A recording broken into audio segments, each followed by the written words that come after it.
엘리야가 승천한 이후에 하나님은 엘리사를 이제 은근이 아니라 많은 사람들 앞에서 이제 드러내죠. 에돔과 유다와 북이스라엘 왕 앞에서 그가 하는 말이 어떻게 시행되는지, 하나님의 음성이 어떻게 전달되는지를 보여주셨어요. 그리고 이제 모든 사람들이 이제는 엘리사가 하나님의 사람이다 하는 것을 이제 보여주었습니다. 그런데 엘리사의 사역을 보면서 엘리야와 좀 비교되는 게 있더라고요. 엘리야는 북쪽 이스라엘 역사상 가장 악했다는 아합과의 전쟁을 치렀는데요. 그때는 영적인 전쟁들입니다.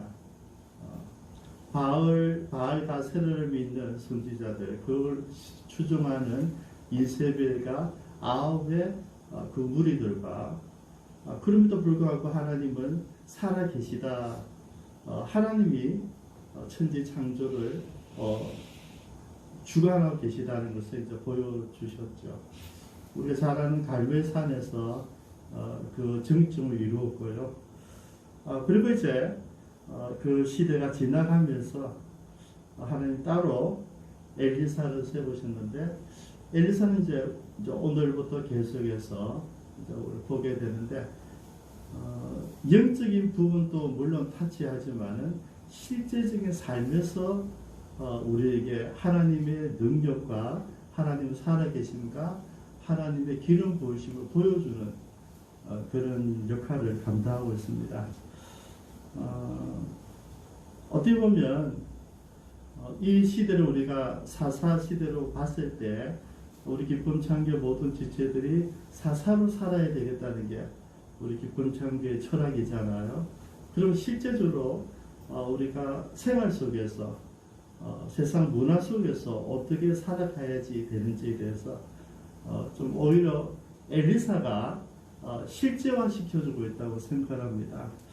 오늘 그런 부분들 우리 같이 한번 다뤄보기를 바랍니다. 1절을 보면 선지자의 제자들 아내 중에 한 여인이 엘리사에게 부르짖어 이르되 그랬어요. 한 여인이 와서 부르짖는데 선지생도의 아내라고 그랬습니다. 지난번에 우리 봤지만은 엘리야가 승천하기 전에 베델 갔을 때도 선지학교가 있었고 여리고에 지나갔을 때도 선지학교가 있었어요. 그리고 그곳에 있는 많은 선지학생들이 이제 엘리야가 이제 승천한다는 것을 다 알고 있었다는 것이죠. 그렇게 그냥 공부하는 수준이 아니라 정말 기도를 열심히 하고 하나님 뜻을 능히 볼 수 있는 그런 선지생도들을 말합니다. 그래서 많이 이런 선지자들을 키우고 양성했다고 봅니다. 그 선지생도 중에 한 사람이 올라와서 이제 이야기를 합니다. 내 남편이 죽었습니다. 그리고 내 두 아들이 있는데 남편이 죽은 것을 끝이 나면 되는데 그 빚을 갚아야 되기 때문에 내 두 아들을 종으로 데려가겠다고 합니다. 그러니까 내 아들을 지켜달라는 얘기죠. 근데 이게 이 선지생도의 한 여인이 이렇게 부탁하는데 부르짖었다 하는 게 참 가슴에 와닿았어요. 우리가 좀 하나님 앞에 저와 여러분들이 기도를 할 때 우리가 여러 가지 방법으로 기도를 해요. 근데 하나님 앞에 우리가 정말 이거는 하나님 도와주시지 않으면 안 되는 그런 절대 절명의 순간에 우리가 기도할 때 다 부르짖음을 하십니다. 보통 때는 그렇게 하지 않죠, 그죠? 그냥 대화하듯이 이렇게 이제 기도를 하시는데요. 이런 부르짖는 기도가 하나님을 움직일 수 있다는 것을 여러분 늘 기억해 보십시오. 저는 지금 오늘 이 선지생도의 부인의 모습 중에 우리가 잘 아는 여리고에 있었던 소경 바디메오가 생각이 나더라고요. 거기 있다 예수님이 지나가는 순간에 다윗의 자손 예수여 나를 불쌍히 여겨달라고 그러지 않습니까? 가까이 가지도 못해요. 멀리 서서 사람들 잠잠하라 그러니까 기죽지 않아요. 한 번 더 이야기하죠. 다윗의 자손이야 그러죠. 그때 주님이 발걸음을 탁 멈췄어요. 데려오라 그랬어요. 내가 내게 무엇을 하여 주기를 원하느냐. 그게 준비되어 있는 거죠. 내가 보기를 원하나이다. 주님이 내 믿음대로 될지어다. 여러분 너무나 잘 알고 있는 예수님의 사역의 모습인데요. 그 모습이 여기에서 오버랩되고 있다. 여러분 다르지 않아. 우리 기도는 어떻게 할 것인가가 오늘 본문에서도 소경 다윗을 했던 부르심과 다르지 않다는 것입니다. 저는 안타까운 게 이제 뭐냐면 그때나 지금이나 선지 성도들, 신학생들, 하나님의 종들은 생활이 어렵구나. 지금 또 작년부터 올해까지 많은 이제 교회들마다 긴축하시잖아요. 재정을 줄이고 예산을 줄이고 교회에서 예산을 줄인다는 것은 제일 쉽게 할 수 있는 게 인력을 줄이는 것이죠. 그러니까 부모사님들, 전도사님들이 많이 이제 교회를 떠나야 된다는 것이죠. 저는 참 그게 안타깝더라고요.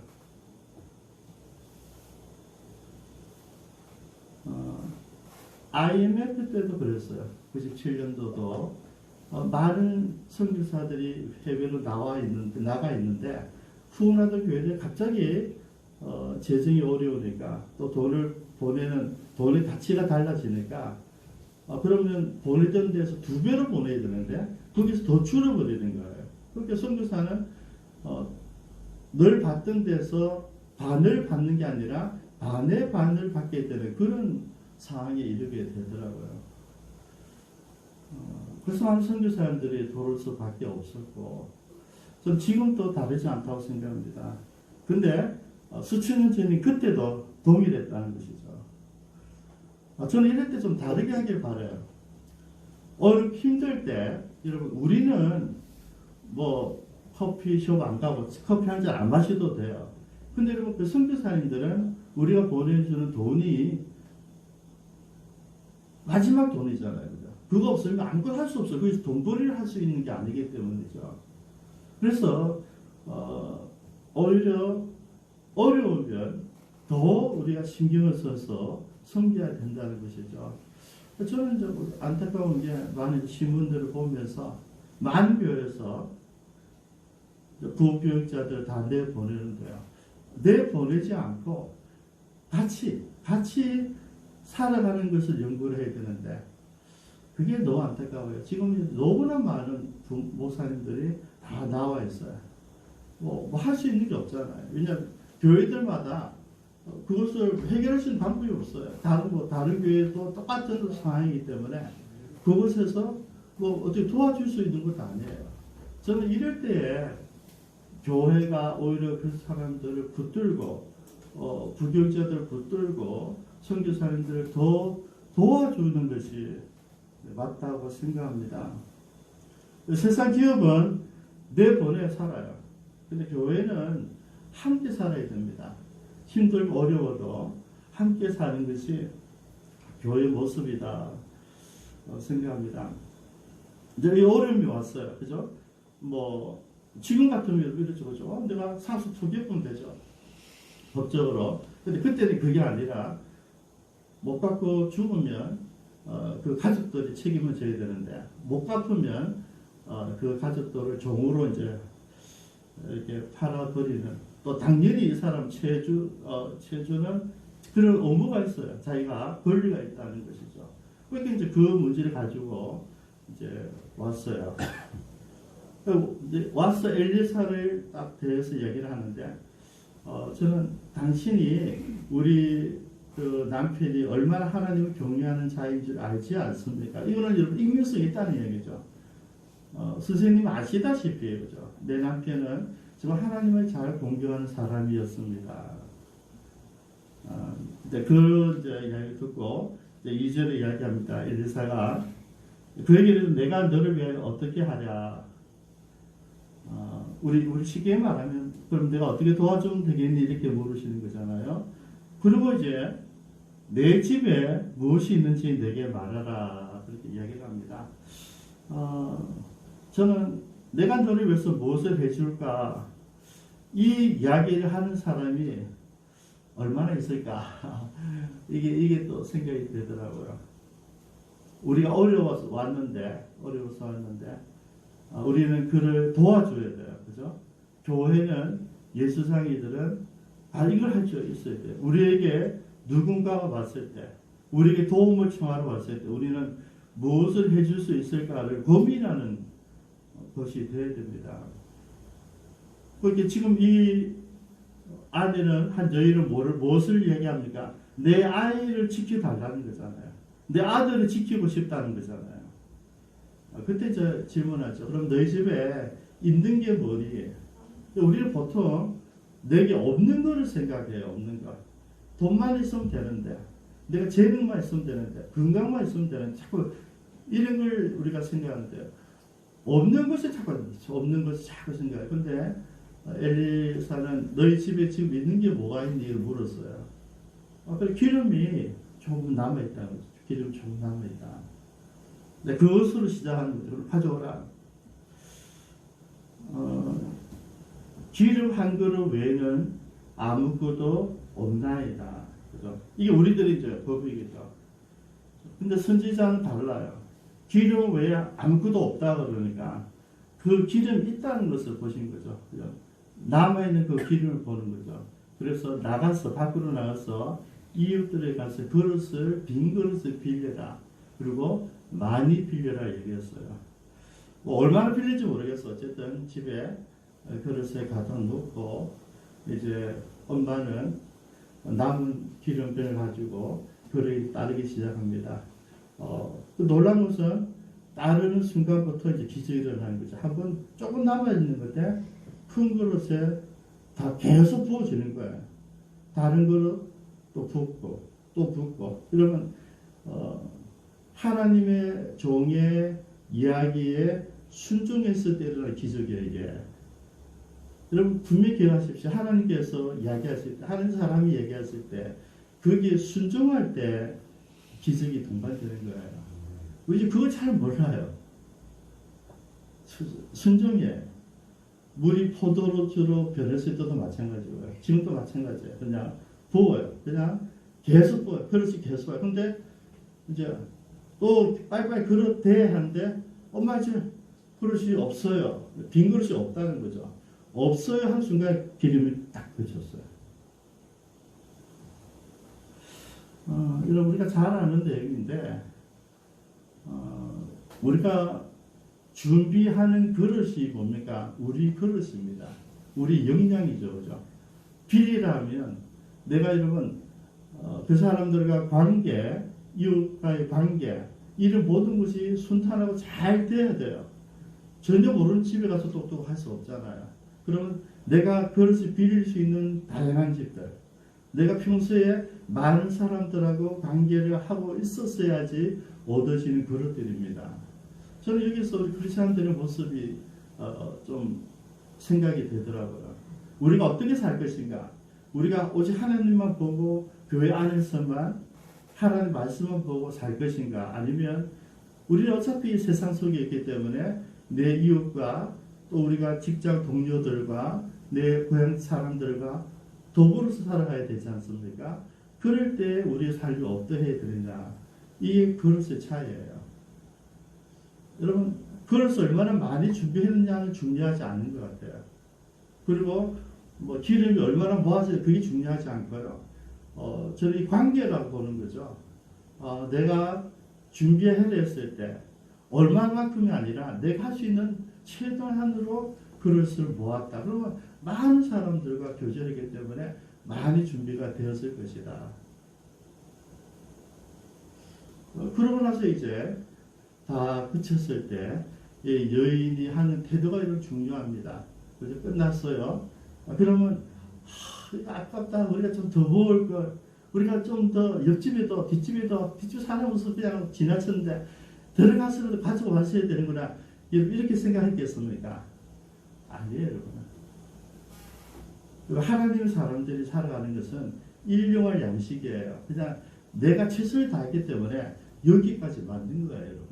불편하지 않았을 겁니다. 아쉬워하지도 않고요. 내가 준비한 거 이거는 내가 평소에 살아가던 삶의 관계에서 만들어진 것이기 때문에 여기까지인 거죠. 그리고 더 많은 일 가지고 벼락부자가 되는 것도 아니고요. 그냥 지금 뭡니까? 내 자식들을 지키는 게 우선이잖아요. 그래서 더 이상은 준비하지 않았을 수도 있다 하는 것이죠.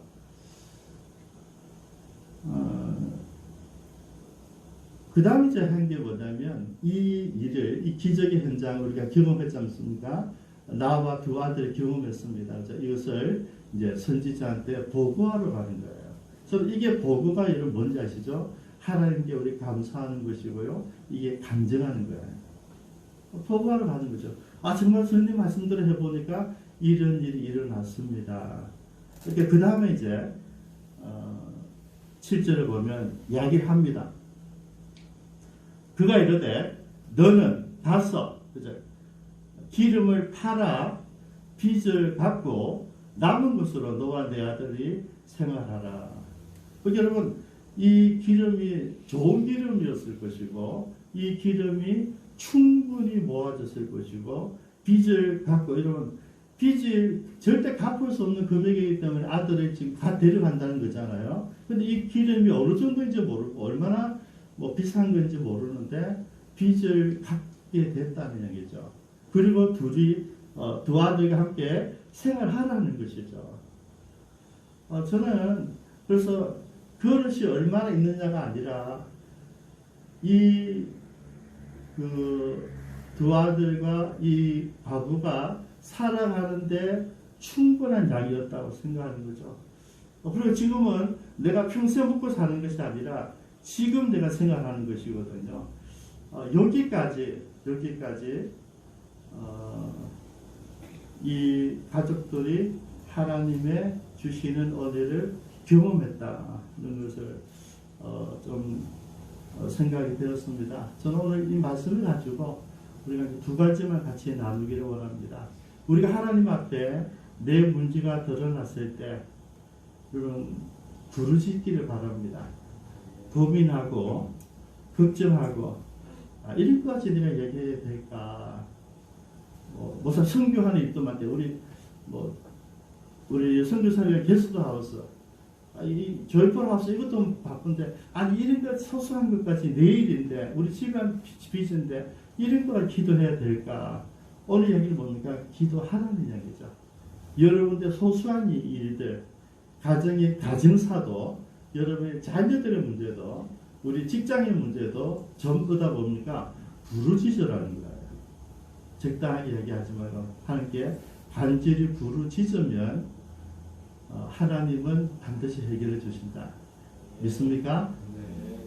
여러분 엘리사가 해결해 주셨잖아요.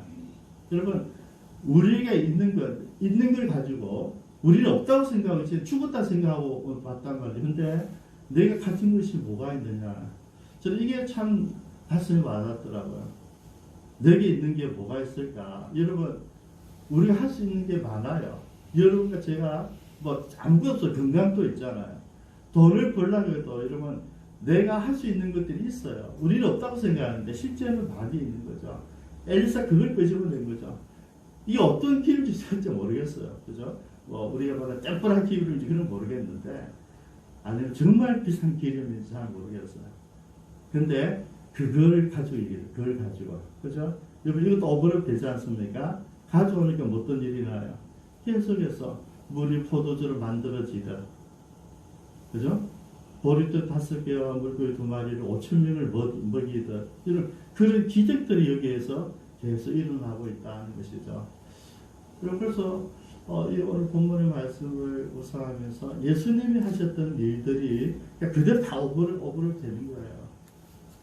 구약에도 동일하게 있었구나. 그게 많은 사람들이 예수님을 선지자가 했던 얘기가 거기였어요. 엘리사가 했던 일들, 엘리야가 했던 일을 주님이 다 하고 계셨거든요. 주님은 더하신 분이지만은 사람들의 눈에는 이 역사를 다 알고 있는 거잖아요. 그래서 먼저 우리가 하려는 때 어떤 문제든 영적인 문제 외에도 상관없어요. 우리가 먼저 그의 나라나 의를 구하라 한다고 해서 영적인 것만 얘기하는데 여러분 영적인 것도 필요해요. 근데 배고픈 분도 배고프다 얘기해야 되잖아요. 배고픈데 그 참고 있으면 뭐가 되겠어요? 제가 금요일날 우리 윤정환 선생님 집에서 성경 공부를 하는데 그날 제가 운동을 너무 많이 했어요. 아침에도 하고 낮에도 하고 윤정환 선생님 집 올라가는데 또 운동하면서 한 시간 또 쭉 올라가는 거야. 도착했는데 허기가 진 거야. 이게 혈당이 툭 떨어진 거죠. 그래서 공부하면서 너무 배가 고픈 거야. 찾았다 딱 끝나자마자 내가 빨리 대봉 감 가져오라고. 정한 씨가 대봉을 늘 얼려놔요. 그걸 먹는데 그걸 먼저 먹었어. 이게 뭐 왜냐면 급하니까 지금 심장이 두근두근하니까 그걸 찾는 게 여러분 힘들잖아요. 그럼 뭐 이야기를 먼저 하면 되는 거죠. 대봉을 먼저 가져왔어요. 그러면 되잖아요. 그거는 대봉을 먹어야 되는 것이지 물을 아무리 먹어도 대처가 안 되더라고요. 기도도 똑같습니다. 여러분 필요한 걸 먼저 기도하십시오. 물론 당연히 우리가 전체를 가늠하면서 먼저 그의 하나님 일, 교회 일 이것도 우선이 맞아요. 그런데 우리가 기도할 때는 무슨 일이든지 부르시도록 되는데 지금은 그냥 진짜 사생활이지 않습니까? 그리고 어떤 가정이 빚 이야기예요. 그래도 상관없어요, 여러분.